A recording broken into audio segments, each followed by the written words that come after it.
السلام علیکم ورحمۃ اللہ وبرکاتہ۔ میرے پیارے آقا علیہ الصلوۃ والتسلیم کے پیارے دیوانوں، خاتون جنت حضرت فاطمۃ الزہرا رضی اللہ عنہا کی کنیزوں، سچی حکایات کے درس نمبر 230 ایپیسوڈ نمبر 230 میں آپ تمام کا استقبال ہے۔ الصلاۃ والسلام علیک یا رسول اللہ وَعَلَىٰ آلِكَ وَأَصْحَابِكَ یا نور اللہ صلی اللہ تعالی علیہ وسلم۔ حکایت نمبر 756۔ 1,00,000 دینار۔ ایک امیر آدمی مر گیا تو اس کی وراثت سے 1,00,000 دینار اس کے لڑکے کو ملے۔ لڑکا حضرت ذوالنون مصری رحمۃ اللہ علیہ کے پاس پہنچا، کہنے لگا میں چاہتا ہوں 1,00,000 دینار آپ پر خرچ کر دوں۔ حضرت نے فرمایا تم بالغ ہو یا نابالغ؟ وہ بولا نابالغ ہوں۔ آپ نے فرمایا جب تک تو بالغ نہ ہو جائے تب تک اس مال کا خرچ کرنا تجھے روا نہیں۔ جب وہ لڑکا جوان ہوا تو اس نے حضرت ذوالنون مصری رحمۃ اللہ علیہ کے ہاتھ پر توبہ کی۔ وہ 1,00,000 دینار درویشوں پر خرچ کر دیے۔ ایک روز وہ جوان درویشوں کے پاس آیا۔ اتفاق سے ان درویشوں کو کوئی کام درپیش تھا جس میں انہیں کچھ رقم کی ضرورت تھی۔ وہ جوان ٹھنڈی سانس بھر کر کہنے لگا ہائے اگر میرے پاس 100,000 دینار ہوتے تو میں سب کا سب ان سب درویشوں پر خرچ کر دیتا۔ حضرت ذوالنون تک جب یہ بات پہنچی آپ سمجھ گئے وہ اصل کام سے غافل ہے، اس کی نظروں میں قدر و عزت درہم اور دینار کی ہے۔ آپ نے اس جوان کو اپنے پاس بلا کر کہا فلاں عطار کی دکان پر جاؤ اور میری طرف سے کہو 3 درہم کی فلاں دوا دے دے۔ وہ جوان گیا اور دوا لے کر آ گیا۔ آپ نے کہا اسے اوکھلی میں ڈال کر رگڑو اور پھر تیل میں گوندھ کر اس کی 3 گولیاں بناؤ، ہر ایک گولی میں سوئی سے سوراخ کر کے میرے پاس لے کر آؤ۔ اس نے ایسا ہی کیا اور 3 گولیاں تیار کر کے لے آیا۔ آپ نے ان گولیوں کو ہاتھ میں لے کر ملا اور ان پر کچھ پھونک دیا۔ وہ 3 گولیاں ایک دم سے یاقوت کے ٹکڑے میں تبدیل ہو گئیں۔ اس جوان نے پہلے کبھی ایسا نہ دیکھا تھا۔ پھر آپ نے فرمایا کہ انہیں بازار میں لے جاؤ اور دیکھو کہ اس کی کیا قیمت ملتی ہے، لیکن بیچنا مت۔ وہ جوان اسے بازار لے گیا، وہ ٹکڑے دکھائے، ہر ایک کے 100,000 دینار قیمت لگی۔ واپس آیا تو بتایا کہ یہ قیمت لگی ہے۔ آپ نے فرمایا اب پھر اسے اوکھلی میں ڈالو اور انہیں چورا کر دو۔ سنو درویش روٹی کے بھوکے نہیں ہوتے، ان کے پاس سب کچھ ہوتا ہے۔ اس جوان کی آنکھیں کھل گئیں اور اس کی نظر میں مال دنیا کی کوئی قیمت نہ رہی۔ سبق: اللہ کے بندوں کو پھٹے حال دیکھ کر یہ نہ سمجھنا چاہیے کہ ان کے پاس کچھ بھی نہیں ہے۔ ان کے پاس سب کچھ ہوتا ہے مگر ان کے دل میں دنیا کے مال کی کوئی قیمت نہیں ہوتی۔ حکایت نمبر 757۔ لذیذ کھانا۔ حضرت ذوالنون مصری رحمۃ اللہ تعالی علیہ نے 10 برس تک کوئی لذیذ کھانا نہ کھایا۔ نفس چاہتا رہا، آپ نفس کی مخالفت فرماتے رہے کہ میں اپنے نفس کا کہا ہرگز نہ مانوں گا۔ ایک بار عید کی رات کو دل نے کہا کل عید کا دن ہے، اگر لذیذ کھانا کھا لیا تو کیا حرج ہے۔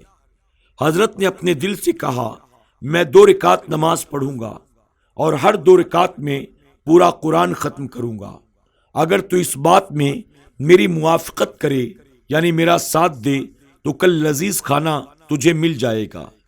چنانچہ آپ کے دل نے آپ کی موافقت کی۔ آپ نے دوسرے دن یعنی عید کے دن لذیذ کھانا منگوایا۔ نوالا اٹھا کر منہ میں ڈالنا ہی چاہتے تھے کہ پھر رکھ دیا اور نہ کھایا۔ ساتھیوں نے اس کی وجہ پوچھی تو آپ نے فرمایا جس وقت میں نوالا منہ کے قریب لے گیا تو دل نے کہا دیکھا میں آخر اپنے 10 سال کی خواہش میں کامیاب ہو ہی گیا۔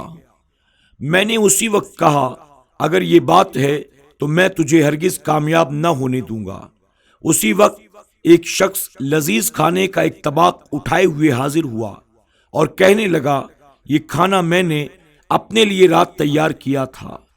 رات کو خواب میں نے حضور اکرم صلی اللہ علیہ وسلم کی زیارت کی۔ حضور اکرم صلی اللہ علیہ وسلم نے فرمایا اگر تو کل قیامت کے روز بھی مجھے دیکھنا چاہتا ہے تو یہ کھانا ذوالنون کے پاس لے جا اور اس سے جا کر کہہ کہ حضرت محمد ابن عبداللہ ابن عبد المطلب صلی اللہ علیہ وسلم سفارش کرتے ہیں کہ دم بھر کے لیے اپنے نفس کے ساتھ صلح کر لو اور چند نوالے اس لذیذ کھانے سے کھا لو۔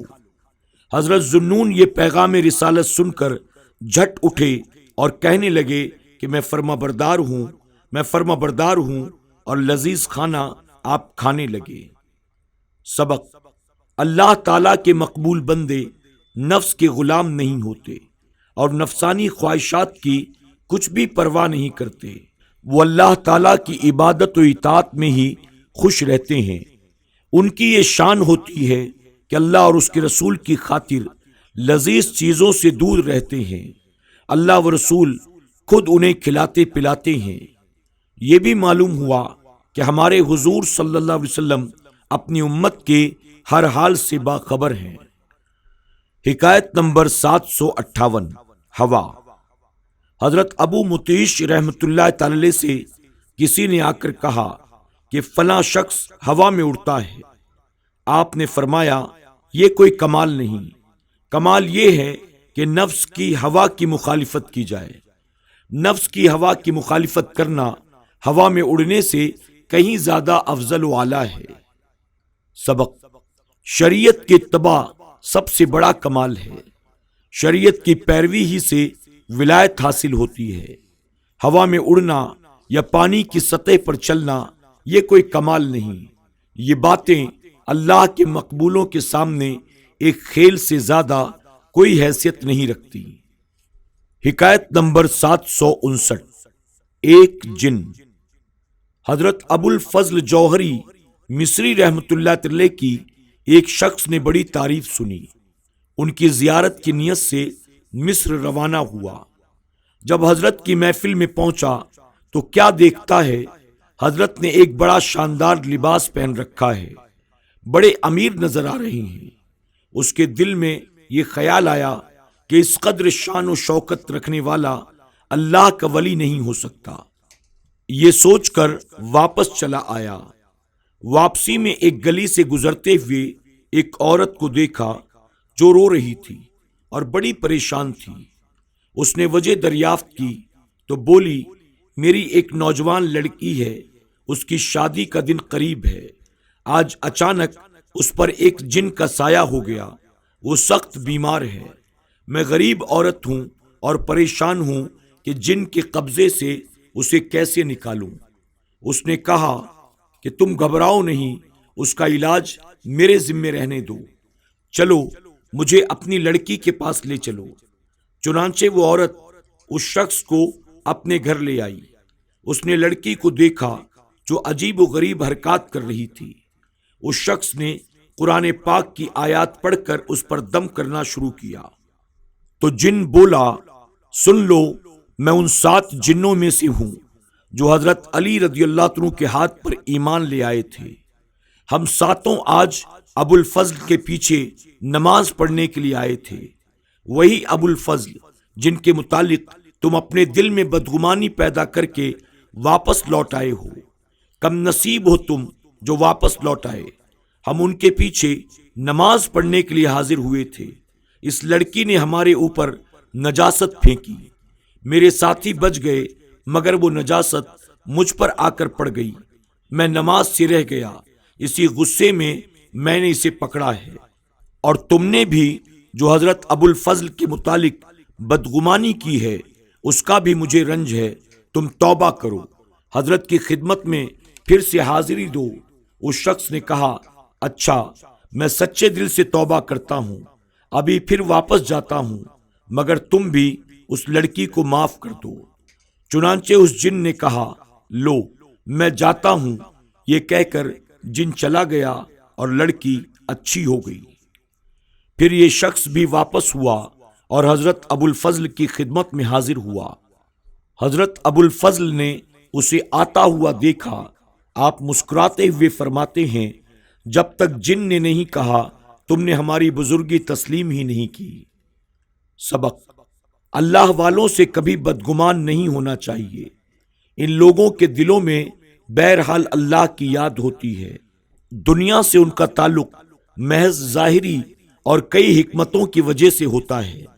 یہ بھی معلوم ہوا کہ اللہ والوں کی مقبولیت جنوں میں بھی ہوتی ہے۔ آج کے درس میں بس اتنا ہی۔ السلام علیکم ورحمۃ اللہ وبرکاتہ۔